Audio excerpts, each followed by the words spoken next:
श्रीराम समर्थ. जयाचा जनी जन्मनामार्थ झाला, जयाने सदा वासनामात केला.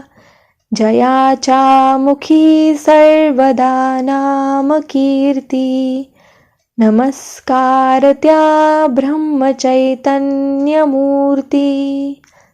जय जय रघुवीर समर्थ. श्रीराम. परमपूज्य प्राध्यापक के.व्ही. बेलसरे लिखित श्री ब्रह्मचैतन्य गोंदवलेकर महाराज चरित्र आणि वाङ्मय या पुस्तकातील पुढील वृत्तांत. मंदिरामध्ये उभा असणारा श्रीराम केवळ मूर्ती नसून तो प्रत्यक्ष परमात्मा आहे, अशा भावनेने श्री महाराज स्वतः वागत आणि त्यांच्याकडे येणाऱ्या प्रत्येक स्त्री पुरुषाला तशाच भावनेने वागण्याचा मनापासून उपदेश करीत. आपल्या जीवनातील प्रत्येक क्रिया ही रामाच्या करिता व्हावी, आपले जगणे देखील त्याच्या सेवेसाठी असावे, असा त्यांचा फार आग्रह होता. किंबहुना लहान मुलाला जशी आई, मोठ्या मुलाला जसा बाप, बाईला जसा प्रेमळ नवरा, मुनिमाला जसा सज्जन मालक, नोकराला जसा त्याचा स्वामी, एखाद्याला जसा विश्वासू मित्र, तसा रामराया प्रत्येकाला वाटला पाहिजे, म्हणून प्रत्येकाने गोंदवल्यास यावे, हे त्यांचे सांगणे होते. आपल्याला सांभाळणाऱ्या व आपल्यावर अत्यंत प्रेम करणाऱ्या वडील माणसाला आपल्या जीवनात जितके खरे प्रत्यक्ष स्थान असते, तितके स्थान श्रीरामरायाला कसे द्यावे हे शिकविण्यासाठी श्री महाराजांनी गोंदवल्यास नवीन मंदिर बांधले. भगवंताच्या अस्तित्वाची खरी जाणीव होऊन त्याच्या अनुसंधानात जीवनाचा प्रत्येक क्षण कसा घालवावा हे सगुणोपासनेशिवाय समजणे सामान्य स्त्री पुरुषांस अशक्य असल्यामुळे श्री महाराजांनी श्रीरामरायाला गोंदवल्यास आणून उभा केला. नुसता उभा केला असे नव्हे, तर स्वतः त्याच्यावर इतके प्रेम करून दाखविले की ते नैमिषारण्यात जायला निघाले त्यावेळी रामाच्या डोळ्यात अश्रू उभे राहिले. जो जो मनुष्य त्यांच्याकडे येई त्याला मोठ्या प्रेमाने ते सांगत की अरे माझ्या रामाला एकदा डोळे भरून पहा आणि नंतर घरी जा. जगात घडून येणाऱ्या प्रत्येक गोष्टीमध्ये त्यांना श्रीरामरायाची इच्छा काम करीत असल्याचे दिसे. इतकेच नव्हे तर व्यवहारदृष्ट्या आपण योग्य प्रयत्न केल्यानंतर चांगले वाईट फळ मिळेल ते रामाच्या इच्छेनेच मिळत असते, अशी श्रद्धा ठेवण्यास ते सर्वांना सांगत. आणि अशी श्रद्धा ज्याच्यापाशी असते त्याला सुखदुःखाची बाधा होत नाही, हे रोजच्या व्यवहारात अनेक भानगडींमध्ये राहून श्री महाराजांनी स्वतः दाखवून दिले. सर्व काही राम करतो, खरे करते पण रामाचे, हा श्री महाराजांच्या उपदेशाचा गाभा असल्यामुळे त्यांच्या प्रत्येक हालचालीमध्ये ते रामाला पुढे करून आपण नाहीसे होत. भगवंताकडे कर्तृत्व देऊन मीपणाने आपण नाहीसे होणे ही युक्ती सर्वांनी शिकावी, म्हणून त्यांनी जन्मभर श्रीरामरायाला लोकांच्या समोर ठेविले. परंतु लोक जे गोंदवल्यास येत ते रामरायाला पाहण्यासाठी म्हणून येत नसून श्री महाराजांचे दर्शन घ्यावयास येत. नवीन मनुष्य आला की श्री महाराज त्याला सांगत प्रथम रामाला नमस्कार करून यावे, नंतर इतरांना नमस्कार करावा.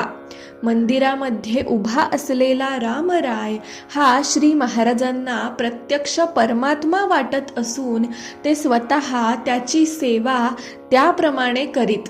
ही गोष्ट खरी, पण गोंदवल्यास येणाऱ्या सर्वसामान्य लोकांना श्री महाराज देवतुल्य पूज्य वाटून ते त्यांची सेवा करीत, हेही तितकेच खरे. मनात नसले तरी श्री महाराजांना लोकांनी केलेल्या या सेवेच्या दिव्यांतून रोज जावे लागे. सेवा करणाऱ्या लोकांमध्ये अनेक प्रकार होते. कोणी श्री महाराजांच्या खडावा घेऊन त्यांच्याबरोबर फिरत, तर कोणी त्यांचा चष्मा, रुमाल व सुपारीची डबी घेऊन सदा जवळ असत. कोणी त्यांचे कपडे पडशीत घालून तयार ठेवीत, तर कोणी त्यांची माळ आणि संध्येचे व गंधाचे सामान बरोबर बाळगीत. कोणी त्यांना हात धरून चालवीत, तर कोणी त्यांच्या डोक्यावर छत्री धरीत. कोणी रोज त्यांच्या डोक्याला तेल लावीत, तर कोणी रोज त्यांना स्नान घालीत. कोणी रोज त्यांचे पाय चेपीत, तर कोणी रोज अंग रगडून देत. कोणी त्यांना पत्रे व वर्तमानपत्रे, विशेषतः केसरी, तो त्यांच्याकडे नियमाने येत असे आणि तो आला म्हणजे श्री महाराज मुद्दाम वाचून घेत असत. वाचून दाखवीत, तर कोणी त्यांना पंख्याने वारा घालीत. कोणी पालखी करून त्यांना उचलून नेत, तर कोणी ते घोड्यावर बसून जाऊ लागले म्हणजे त्यांच्याबरोबर धावत जात. कोणी चांगला पदार्थ आणून खायला घाली, तर कोणी ते देतील तेवढेच खाऊन राहत. कोणी नदीचे पाणी आणीत, तर कोणी लाकडे फोडीत. कोणी पत्रावळी टोचून देत, तर कोणी उष्टी काढीत. कोणी झाड सारवण करीत, तर कोणी रांगोळी घालीत. कोणी दळण दळीत, तर कोणी स्वयंपाक करीत. कोणी पूजा करीत, तर कोणी भजन करीत. कोणी गायींची सेवा करीत, तर कोणी त्यांचे घोडे सांभाळीत. कोणी मंदिरामध्ये पोथी वाचित, तर कोणी पारायणे करीत. काही लोक तर नुसते श्री महाराजांबरोबर हिंडत आणि त्यांना अडचण व गैरसोय झाली तरी ऐकत नसत. अशा रीतीने लोक अनेक तऱ्हेने त्यांची सेवा करीत असता जास्त वेळा त्यांना त्यापासून त्रासच होत असे. परंतु कोणाचे अंतःकरण दुखवायचे नाही ही त्यांची प्रतिज्ञा असल्याने प्रत्येकाची सेवा ते बिनतक्रार घेत असत. त्यातही एक खूबी अशी होती की सेवा करणाऱ्या कोणाही माणसाला मी महाराजांचे काम करतो, मी आहे म्हणून ठीक आहे, माझ्याशिवाय त्यांचे चालणे कठीण आहे, असा अहंकारयुक्त विकल्प जर आला तर मात्र लगेच काहीतरी निमित्त काढून त्या विशिष्ट सेवे वाचून आपले यत्किंचितही अडत नाही असे ते आपल्या कृतीने त्याला दाखवून देत. पुष्कळ वेळा श्री महाराज विनाकारण चमत्कारिक रीतीने वागल्याचे आढळते. त्याचे खरे कारण हेच असून ज्याच्या मनामध्ये विकल्प आला असेल त्याला त्या कृतीचा अर्थ बरोबर कळत असे. सामान्यतः सर्व स्त्री पुरुषांचा श्री महाराजांच्यावर अत्यंत विश्वास असून प्रत्येक स्त्री व पुरुष आपापली गुप्त गोष्ट, आपल्या हातून घडलेले पाप देखील त्यांच्यापाशी मन मोकळे करून सांगत असे आणि तेही या सर्व गोष्टी मोठ्या आपलेपणाने ऐकत. पैशाच्या व इतर प्रापंचिक संकटांमध्ये सापडलेल्या अनेक लोकांना त्यांनी मदत केल्यामुळे हे सर्व लोक त्यांच्या पुढे स्वाभाविकच आदराने व नम्रतेने वागत. पण श्री महाराज स्वतः मात्र त्यांच्याशी बरोबरीने बोलत, चालत व त्यांना मान देत. हजारो स्त्रिया व पुरुष त्यांच्या नजरेखाली वावरत असताना प्रत्येकाकडे त्यांचे लक्ष असे. रात्री सर्व निजानीज झाल्यावर स्वतः लंगोटीची चिंधी फाडून तिचा काकडा बनवायचे आणि त्याच्या उजेडात कोण कोठे निजले आहे हे एक मनुष्य बरोबर घेऊन आपण पाहून येत. अनेक गरीब लोकांची लग्ने व मुंजी त्यांनी करून दिल्या. त्यांनी प्रत्येकाचा दोष दाखविला, पण तो ज्याचा त्यालाच कळला. अशा रीतीने कधी कोणाचा अपमान न करता श्री महाराजांनी हजारो लोक सन्मार्गाला लावले. रामरायाला नैवेद्य करण्यासाठी कोणी पैसे दिले तर अहो एवढे पैसे कशाला असे बोलून त्यातील अर्धे अधिक पैसे परत करीत आणि स्वतःच्या खर्चाने थाटाचा नैवेद्य करीत. पण कौतुक मात्र ज्याने नैवेद्य केला त्याचेच करीत. एकदा श्री ब्रह्मानंद गोंदवल्यास असताना श्री महाराजांचा वाढदिवस आला. त्या दिवशी श्रीखंड करावे या हेतूने श्री ब्रह्मानंदांनी प्रत्येकाकडून थोडे थोडे पैसे गोळा केले. ही गोष्ट श्री महाराजांच्या कानावर गेल्याबरोबर ते रागावले आणि सर्वांचे पैसे परत देऊन टाकण्यास सांगताना म्हणाले, आपल्या रामाला काय कमी आहे? असे गोळा करून कसे पुरे पडेल? देणाऱ्याने स्वखुशीने दिले तर टाकू नये, परंतु आपण त्यांच्याजवळ कधी मागू नये. त्यात आपल्या उपासनेला कमीपणा आहे. आपण मागावे फक्त एका रामाजवळ. तो देईल अथवा न देईल, जे होईल त्यामध्ये समाधान मानावे. शेवटच्या 5 वर्षात श्री महाराजांनी आपले स्वप्न साकार झालेले पाहिले. ज्या भगवंताच्या नामामध्ये जीवाचे कल्याण आहे असा अनुभव त्यांनी घेतला, ते नाम जास्तीत जास्त स्त्री पुरुषांनी घ्यावे म्हणून त्यांनी पत्करलेला महंतीचा उद्योग खरोखर फळास आला. हजारो लोक हजारो शंका विचारण्यास येत. प्रत्येकाचे मोठ्या प्रसन्नतेने ते समाधान करीत.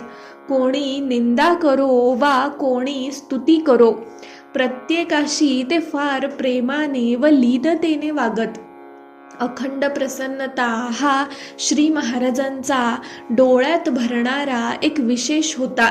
एखाद्या राजपुरुषाला अनुकूल असणारे ऐश्वर्य त्यांच्या भोवती दिसे, पण ते त्यामध्ये असून नसल्यासारखे राहत. कधी स्वतः झोळी घेऊन भिक्षा मागत, तर कधी राजाला मागे टाकणारे दान करीत. क्वचित भरजरीची कफनी घालीत, तर कधी लंगोटीच घालीत. कधी लोक त्यांना स्नान घालीत, तर कधी ते स्वतः अनेकांना स्नान घालीत. त्यांना खाजगी असे जीवन मुळी नव्हतेच.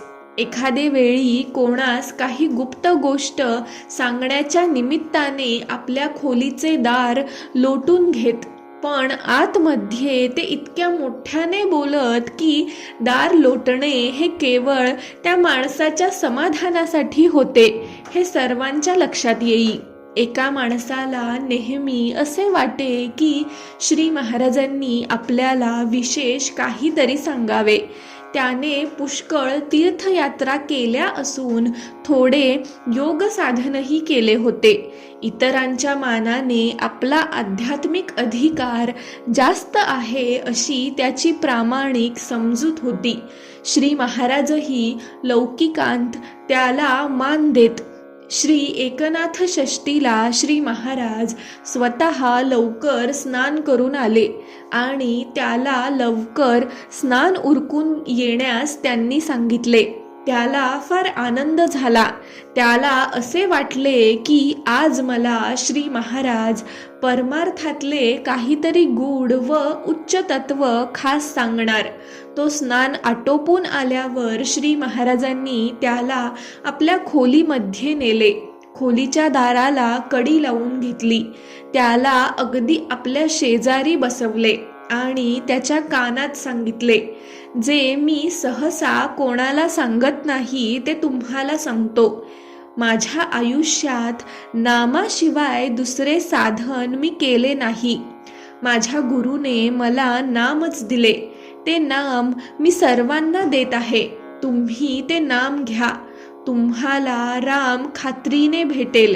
तोंडाने राम राम म्हणत जा.